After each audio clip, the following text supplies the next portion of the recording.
So here we are at a pro bono landscape design just for you guys on this channel. We have found someone that wanted to have the front and backyard redesigned and rethought out, and we're doing that here today for you.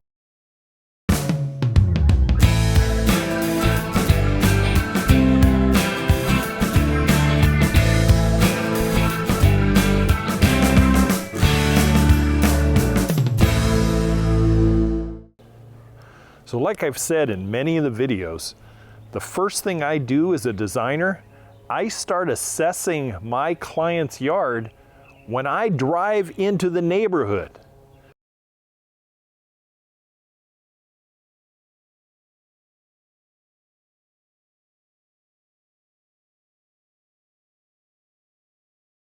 I'm going to show you many of the things that I look for and what I measure and identify in a rough sketch when I show up and I start measuring out a yard. This is going to be a three-part segment at least. We're going to do the front yard first, then we're going to do the backyard, and then we're going to bring it to the table and design it up. Might teach you guys quite a bit of information to do it yourself. I'm not going to show any fancy tools. I'm not going to show any computer programs. We're going to do it old-fashioned with paper, pencil and pen, typical tape measure, and that's about it. What we're going to do is we're going to scale it down to a piece of paper, but we're going to try to be as accurate as less than a foot. Now, when I used to do it for clients, I was definitely less than a foot, depending on what I was measuring. Here, this front yard is pretty easy to do with a simple 25-foot tape, maybe a 30-foot tape, and a little bit of pacing off. But the measuring of the dwelling and other stuff is pretty darn accurate. So I can place it on the front of this property accurately. So if they ever get to measuring out for walkway material, or like we're rethinking the front of the house as far as a enlarged portico with a deck that comes out or a porch that comes out for sitting, that kind of thing. So we're going to be kind of accurate there, but the rest of it is conceptual. And I want to emphasize that adjective. These are conceptual designs. It's a concept that's being presented on paper that is fluid during the construction process. I don't want to design anything for them that they cannot pull off by themselves, and that's what they're going to be doing here. For the most part, except for the covered front porch area, it's probably going to be 100% DIY, done out over the course of probably 4 phases. So, are you with me? Let's get this thing going. You can watch me measure things out, identify certain things, and I'll talk about it as I'm doing it. Glad you're here. Let's get rolling.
So here we are at the site. This is the front yard site.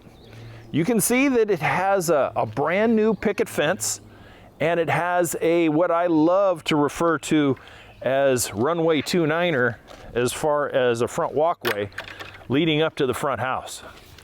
There's a few things that look like they started and stopped right at the front door, which they've kind of given me license to design out without any problem. We've kind of talked a lot about lowering the maintenance. These ladies that live here, they're professionals, they're in school, and it's a big yard. It's a big yard to take care of. So we're probably going to pare down the lawn area for weekly maintenance. We're going to get into some larger beds with very low maintenance shrubbery. We're probably going to have a type of border around the fence that's going to allow for placement of fabric underneath and probably gravel over the top, then with some shrubs and that kind of stuff. So we're going to take the maintenance that they have here and we're going to try and cut it in half. Cut it absolutely in half.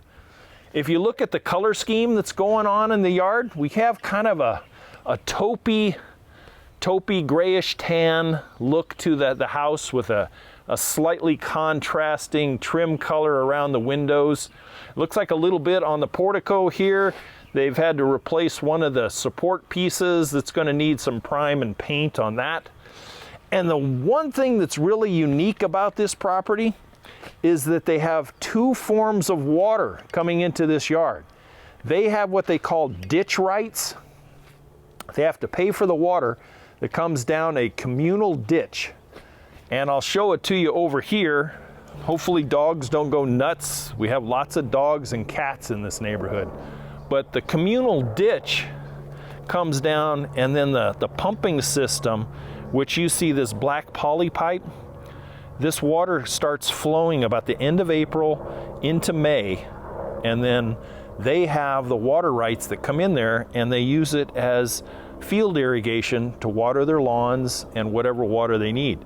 It's kind of, according to the clients, it's kind of unreliable at this point because they're towards the very tail end of this communal water, and by the time it gets down here, there's really not enough to pump and do a significant amount of watering for very long. The one girl said that it's probably about 15 minutes worth of water when they turn on that pump and actually try to activate the irrigation system. So we may be rethinking that, that's for sure. There's some other obstacles that this yard has. One of the obstacles is big overhanging pine trees that they do not want to mess with. The way this fence went in, it's kind of like they came in about 24 to 36 inches into the property, so they didn't have to deal with the root systems and other stuff of these pines. And they wanted all grass when we first started talking, until I kind of educated a little bit on the fact that lawn doesn't do really well under conifer type of trees, under pines especially. And these look like they're big Austrian pines or even white pine, probably white, because I do see a little bit of shimmer on the needles.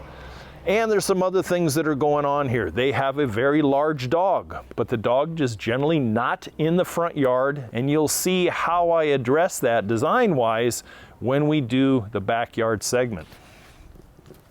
One of the things that I was really struck by when I walked in here is everything is rectilinear. It's got a runway for a walkway, very rectangular type of lot, fence lines that are very 90-degree-ish. So what I'm thinking immediately is a couple of things. Number one, softening the foundation, softening the house with larger, wider beds that are going to take off, and then walkways that are going to allow them easy transition from this runway walkway to a side gate and to the side gate over there. That's one of the things. Then you can see the path of less resistance just wearing out here in the lawn area. Going to the side gate that goes to the main part of the backyard, you can see where this has become quite a trail. So we're probably going to use that, but we're not going to make it a right angle, straight shot type. We're probably gonna bring it way out in front and maybe have a little serpentine to the side gate, and then large beds. Remember one of the design concepts I used to talk about, and that is when you have walls, you want to have your bed a minimum of half the distance horizontally as the wall is vertically. And here we have about a 9-foot wall. So we want the beds to be at least 4.5.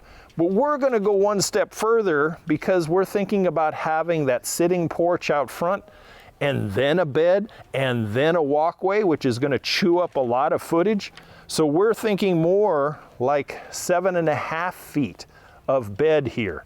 And that way we can tier this out. We can put in some larger shrubs. I shouldn't say large, taller shrubs in the back. Maybe they're only going to be 4 feet. And then we'll put some smaller ground hugging something in between, and then maybe some perennial color out at the edge of the walkway. Really define and really scale the bed so that it matches the scale of this yard as well as the vertical height of the wall. Now, there's some other obstacles that we have. Larger juniper trees were just taken out here a few months ago, and we're going to have to get tree people to come back in and grind this out and down really well. You can see some remnants of this ditch irrigation system that was done a long time ago, and according to our clients, it's basically dysfunctional now. So my thought is, problem solving it, is to have a split irrigation system.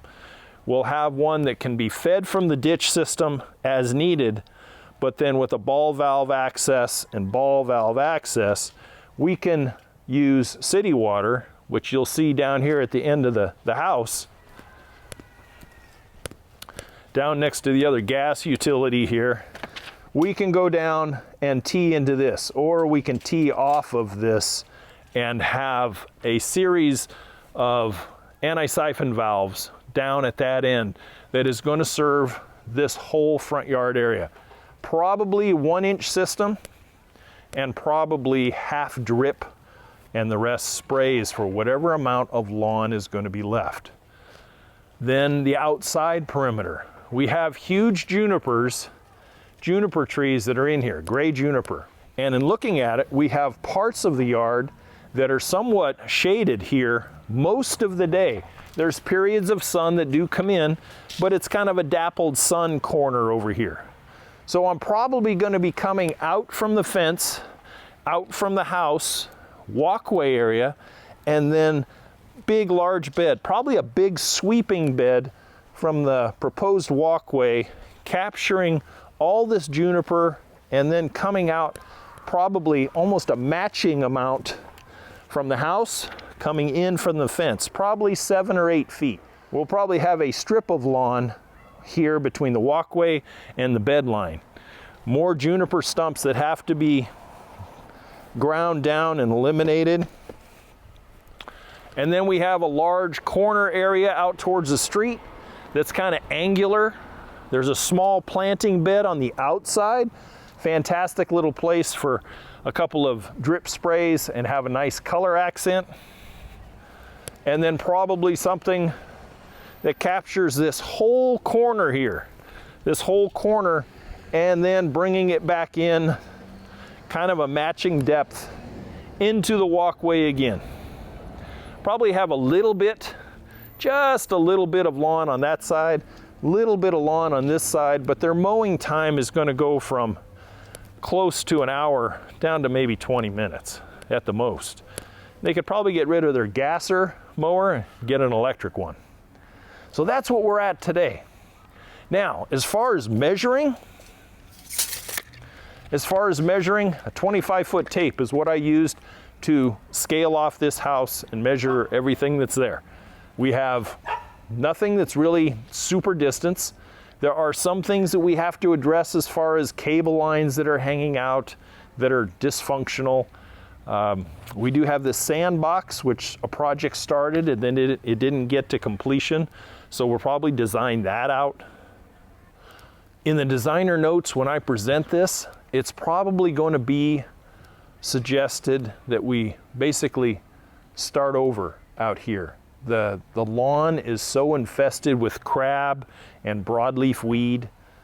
There's a lot of things that just need to be eliminated so that we can come in with kind of a clean slate and be able to form up a cohesive idea out here that a DIYer can tackle and understand. That's the main thing. I have to be able to design it so they understand it and they don't pick it up 5 months from now and go, what did Coach Matt say? What did he say that? It has to be able to stand on its own. And that's such a concept for yourself. When you're doing your own design, chances are 90% plus you're going to remember it because you thought about it, you saw it, and you wrote it down. So you have 3 ways of remembering, and that is such a pinnacle of memory when you have done 3 things applied to the same thing. And that's what I'm going to try to do for these guys. I want them to be able to look at it and go, oh yeah, I remember what Coach was going to do about that. So why don't you join me next week when we jump in and start in on the backyard. Now, the whole conceptual idea of this design is aesthetics out front, functionality and creativity in the back. Our aesthetics out front are for curb appeal and for invitation into the yard, and in the backyard is a combo of things. We're going to have pallet decks, dog runs, more irrigation, entertaining area, maybe even a couple little raised veggie beds, and low voltage lighting and all kinds of stuff. So I think it'd be very interesting for you to see the front yard being put together and then the backyard being designed out as well. I want to thank you guys for joining me here today. We're talking about probably about 4 hours worth of work between measuring and putting it down on paper and then presenting. But we'll cover that when we get to it. I'll catch you guys next week, every Friday. As always, to your landscape success. Bye for now. Take care.